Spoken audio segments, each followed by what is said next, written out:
Sup? Go. When I was around 16... And I just want to say, Peanut, I miss you. I missed you. God damn, I miss you. Okay. I gotta run it back. Hold on. Close your curtains, man. When I was around 16 or 17, right, I used to house/dog sit for a family that I had known ever since I was much younger. Okay. The family consisted of a couple, their 3-year-old kid, and their 2 German Shepherd dogs. They would go on vacation twice every year, and each time would ask me to watch both the dogs and the house itself. The house they owned was actually really nice. It was huge, so much so that it seemed like every time I would house sit for them, I would find another section of the house I had never even known existed. It was tucked far back away from residential roads, and had a really long driveway leading up to the house itself. This would of course give the house a sense of isolation, while still being in a nice neighborhood. It was December, and I was once again asked to watch the house. I didn't mind, as my school was on break at the time, and it actually allowed me to make use of the extra time by earning a little extra cash. Everything began as usual. I got the mail, fed the dogs, and played with them for a little bit while watching movies in the house's living room. Now, something to note is the house itself was over an hour away from my own, which made it almost pointless not to just stay there. I would have to go there at least twice a day anyway, so I didn't think it made much sense to drive back and forth from my house to this one. The family didn't mind, and plus, they would say I could eat whatever I could find in the house. Anyway, after a couple movies, I got tired and went to one of the guest bedrooms to go to sleep. The dogs would of course follow me, as they would usually tend to sleep in whatever room I did. After browsing on my phone in bed for a couple minutes, I finally turned over and started actually trying to sleep. I've never been the best at falling asleep. It wasn't uncommon for me to take upwards of an hour, especially in a somewhat unfamiliar environment. I was laying there for around 30 minutes, in complete darkness and silence, when, out of nowhere, I could hear the collars jingle as both of the dogs' heads shot up simultaneously. The hell? Instantly, I was put into a state of total awareness, as they could obviously hear something that I couldn't. It was possible the noise was just a friend of the family stopping by, as that has happened in the past. Wow. But they would always shoot me a text, or call me beforehand. And plus, at that point, it was already midnight. And then, again, the dogs' heads shot up, but this time I could hear the sound too. It was a constant fuzzing sound. Are you gonna get up? Are you gonna do anything? Are you gonna be like, what are you? You're not doing that. You're just laying there looking at the shit. You got way more than enough time to go get safety. You need safety. You got more than enough time to go find some safety. Or to clock some shit up yourself. The sound you'd hear of an old TV on an empty channel. The sound got louder, and I literally sat up trying to figure out both what it was and where it was coming from. I got up and turned on the lights of the room, and that's when I realized the noise was coming from a baby monitor. A baby monitor in which the camera was in a completely different room on the other side of the house. God damn. I looked at the screen and could see the words "noise detected," but everything else on the screen was dark. I picked up the monitor and started going through the controls to go through the settings to figure out what was going on. And that's when I came across this setting labeled room light with an on-off switch right next to it. I figured to put my mind at ease, I had no choice but to turn the room light on from the monitor and verify that nothing was there. So I did. I set the room light to on, closed out of the settings screen, and was greeted to a screen showing the same room now filled with light. And that's when I saw it. Crouched down in the corner of the room, behind the crib, was what looked like to be a man in a dark hoodie. I squinted at the screen, desperately trying to prove to myself that what I was seeing wasn't actually a person. Come on! But when in reaction to the light, the figure got up and sprinted out of the room, is when the reality of the situation truly started to set in. I was not alone in that house. Realizing this guy could find where I was, I locked myself in the room I was staying in. All the while, the dogs were now barking like crazy. Thinking quick, I would grab my stuff, open the window to the bedroom, and full-on sprint towards my car. Once I got inside, I would immediately lock the doors and speed out of the driveway. As I was leaving, I caught multiple glances at the house, but saw nothing out of the ordinary. I was absolutely horrified and would frantically call the family multiple times on my drive home, but most likely due to the time of night, they wouldn't answer. So I decided once I got home, I would leave them a text explaining everything that had happened. The family was scheduled to come back the next afternoon anyway, so I figured it wasn't my problem to worry about anymore. Man. Later the next day, I would receive a text back from the family showing me compassion for what I'd experienced. But ultimately they would say how when they arrived back to the house, absolutely nothing was out of the ordinary, other than the dog still being locked in the guest room. If I'm being honest, I don't think they believe me whatsoever. But I know what I saw that night. I've never felt such a deep electric sense of imminent danger like I did when looking at that baby monitor screen. When the family asked me back a few months later, though I really could have used the money, I would politely decline the offer.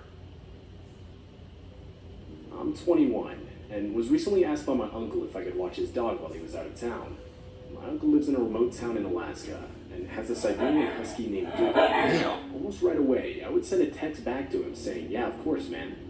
Now, I've never watched his dog before, but I knew for a fact Duke was well trained, and basically all I would have to do is feed him and take him outside every once in a while. Barking like that? Doing this shit? Oh. You call that Trent? Come on, man. Plus, he lives in a cabin in the middle of the woods that, God damn! like I mentioned earlier, is really remote. I'm talking neighbors miles away kind of remote. So, with how busy and stressful my job has been lately, I was actually really looking forward to it. I decided it was the perfect idea to invite my girlfriend over to stay with me as I watched Duke. Oh, yeah? I mean, it wasn't like I was just going to show up twice a day. It's the flip-flops for me. It's the house slippers for me. Anything. I figured I'd just stay at the house the whole time. The first few days were completely normal. Well, I guess other than it snowing pretty much the entire time we were there, which, all things considered, actually wasn't too unheard of for Alaska. It was now the last night before my uncle would get back into town, and me and my girlfriend had the fireplace going while we were watching a movie with Duke in the cabin's living room. After the movie ended, I'd say it was around 1 a.m., and we both decided we should probably head to bed. As we were walking to the bedroom, I couldn't help but notice how much the wind and snowfall had picked up outside. But regardless, we were both tired. And Y'all not we cold? fell asleep within 5 minutes of laying down. I'm a heavy sleeper and was completely out of it for a good 2 hours when I was shaken awake by my girlfriend. The digital clock in the room read 3:20 a.m. and it was still pitch black outside. Now realizing I was awake, my girlfriend firmly said how she thought she heard something outside and that I should probably go take a look. Still half asleep at this point, I replied saying, Yeah, sure, I'll go look." As I got up, I caught a glimpse of Duke, who should have been sleeping at this time, but instead was cowering in the closet with his eyes wide open. Even though he's a big dog, he doesn't usually like to investigate or confront any noise he hears. That sound like my kind of dog. What you talking about? I mean, the fact that he was awake in the first place made me a little uneasy. I put on some winter clothes and grabbed a hunting rifle and a flashlight before heading out. I stepped outside and turned on my flashlight, but right as I did, I could see boot prints in the snow. My heart sank to the pit of my stomach right as I saw them. I knew they weren't mine. It was impossible. I had literally just stepped outside. After standing there in utter disbelief for maybe a minute, I decided I should probably go follow them. I mean, you gotta remember, we're in the middle of a desolate, snowy forest. And Exactly. You gotta remember, you're in the middle of a desolate, isolated, what is it? Desolated something forest. no normal person is gonna walk by this cabin at 3 in the morning. I figured my uncle would want me to find out who it was. And plus, if it was somebody with bad intentions, I'm a 6'5" dude armed with a rifle. What's the worst that could happen? You say that as confidence is about to present itself to you. So I did. I followed the footsteps. I quickly realized that they had straight up come out of the forest, did a circle around the cabin, and went back in the same direction they had come from. I'd say it was maybe 3 minutes of following the footsteps into the forest, when, horrifyingly, a black smudge was revealed in the distance by my flashlight. I stopped in my tracks, trying to discern what I was actually looking at. It was a man, like an actual person, just standing there and holding a very large black bag over his shoulder. He had his back to me, so I couldn't see his face. The dude literally had no reaction to me pointing my flashlight at him.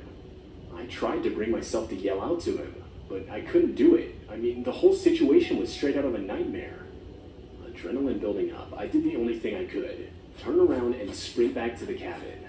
The whole while, I swear, I could hear footsteps behind me, but I didn't look back. When I got to the cabin, I ran inside and slammed the door shut. My girlfriend gave me a look of both fear and confusion. Yeah, me too. But it's not because you just hard ass in here sweating and shit, out of breath. It's the fact that you closed the door and you didn't say, or I didn't see you lock the door. I firmly told her to pack her stuff because we needed to leave. Without even asking why, she complied. I also packed my stuff, and we were ready in no more than 3 minutes. We grabbed Duke, opened the front door, and sprinted towards the car. Once we got inside and turned on the car, to my complete horror, the headlights revealed the same man in the tree line. My girlfriend saw it too, and needless to say, we got out of there as quick as we could. On our way back into civilization, I would explain everything to my girlfriend. We would also call my uncle, who surprisingly answered. After explaining what we had encountered, he replied, saying, "Yeah, that's really creepy, dude. I'll check it out tomorrow once I get back." My uncle would later claim that once he arrived back home, there were footsteps practically everywhere, as if the guy had just been pacing around the whole yard. But the guy himself was nowhere to be seen, and was never seen again. To this day, I have no idea who we really saw that night, or what was in the abnormally large bag he was carrying around. I didn't even see the guy's face, so obviously there's not really much we could report to the police. Neither me or my girlfriend have house or dog sat ever since, and I don't think that's going to change anytime soon. When I was in middle school, my mom worked as a house cleaner, which, as the name implies, simply meant people would hire her to clean their houses for an actual decent amount of money. More often than not, the houses were both big and expensive, and a lot of the time, my mom would become good friends with the owners of the houses she cleaned. One of the homes was owned by an older couple who had no kids but had a huge house and a really nice pool that they always invited me and my siblings to come swim in. Sus. It basically became a routine. Every time my mom was asked to clean the house, us kids would run along so we could go swimming. I remember one day, the owners were talking about a vacation they were planning on going on, and suggested one of us kids could stay at the house and watch their dogs while they were gone. And instantly, both me and my sister both volunteered without hesitation. The couple had an older golden retriever named Bandit, who was massive, but wasn't aggressive in any way. They also had recently rescued a husky mix named Cleo. It was quite I have never seen a dog do that before. And I always thought when it's a full moon, not only does some weird stuff happen, definitely some cluck shit happens. But I always thought wolves get together or get in a pack or whatever. And maybe that's false, I don't know. Why did they even do that in the first place, if they ever did that? She would destroy their house when they left her inside, jump their short fence if they left her outside, and run away at any chance she got. So they would basically have me stay at their house for the weekend and keep the two dogs under control. My older sister would stay with me the first night, as it was a big house, and even with the dogs, it was kind of scary to stay there alone. It was maybe 10 p.m. I was watching some movie in the basement living room while my sister was working out on the treadmill in the next room over. Now, something that needs to be mentioned is that the house itself had multiple cameras set up on both the inside and the outside. And the workout room also doubled as a sort of camera room, where a screen featured a live feed of all the cameras. All of a sudden, I could hear the house alarm beep like it did whenever the front door was opened. At first I ignored it, as I thought it came from the TV. But minutes later, my sister would walk out of the workout room, asking if I'd left the front door open. Huh? The cameras clearly showed it wide open. And that's when I started to panic, realizing that I had forgotten to lock the front door. Forgot! You were a cluck ass. Place. I would frantically explain to my sister both the alarm I heard and how I'd forgotten to lock the front door. But she calmed me down, saying that if someone was in the house, the dogs would have been going crazy. The dogs were just laying there in the workout room, and we both agreed they would have at least gotten up to investigate if someone had come inside. We both closed and locked the door, and decided that at this point we should probably just go to bed. But before we did, we went around the house and made sure all the doors and windows were completely locked. We then locked ourselves in the guest bedroom with the dogs, and eventually fell asleep. A couple hours later, we both awoke to both dogs growling at the door of the room. Now, it was fairly normal for Cleo to bark and growl for no reason, but Bandit had never barked or shown any signs of aggressiveness at all, so immediately we knew something was wrong. We tried to think of any logical explanation as to what could have made them so aggressive. We guessed they could have heard an animal outside, but that hope was quickly shot down when again the dreadful sound of the door alarm beeping rang throughout the house. This time followed by a pair of footsteps upstairs. At that point, we both started crying in sheer terror.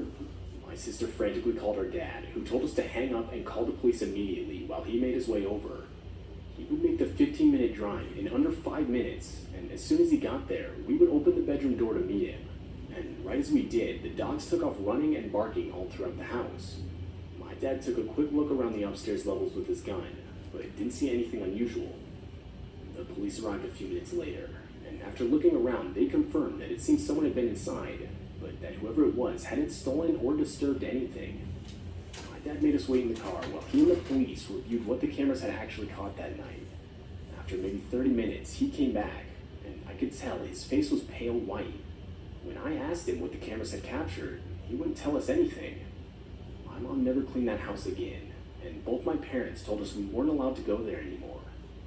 To this day, I have no idea what those cameras caught that night, or what really went down.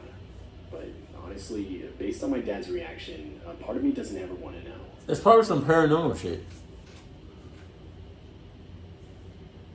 Oh, that was it. Jeez, I got time. Relax. Okay, this one. Hold on. What is the title of this? Oh, okay. Dog sitting. Man.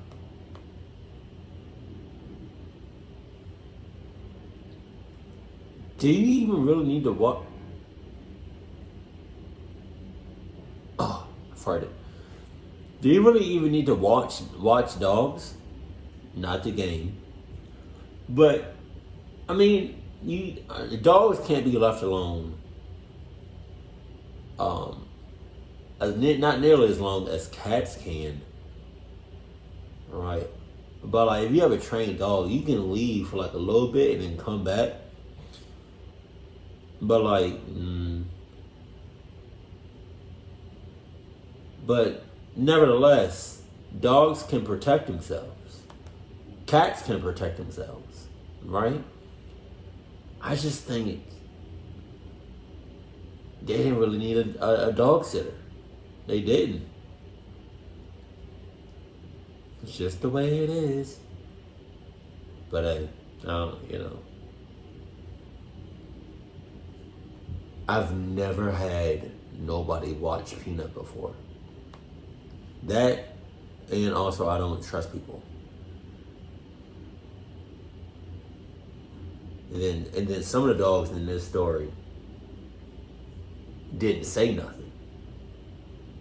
Because I guess they thought they was already clucked up. You know what I'm saying? So you might, I guess they already like face facts that the in how you say it? Inedible I don't know.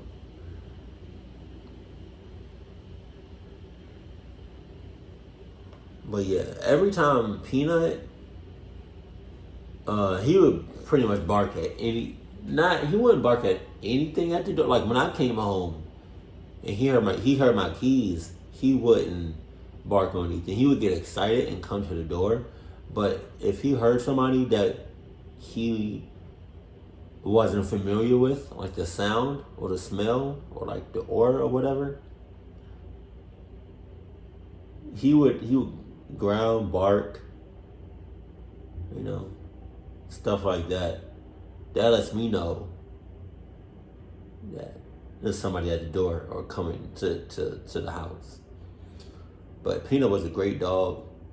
He definitely got me out of cluck situations. And I appreciate that. Hopefully your dog does the same. Keep it cool, keep it classy, and I love you. Stay happy. My family.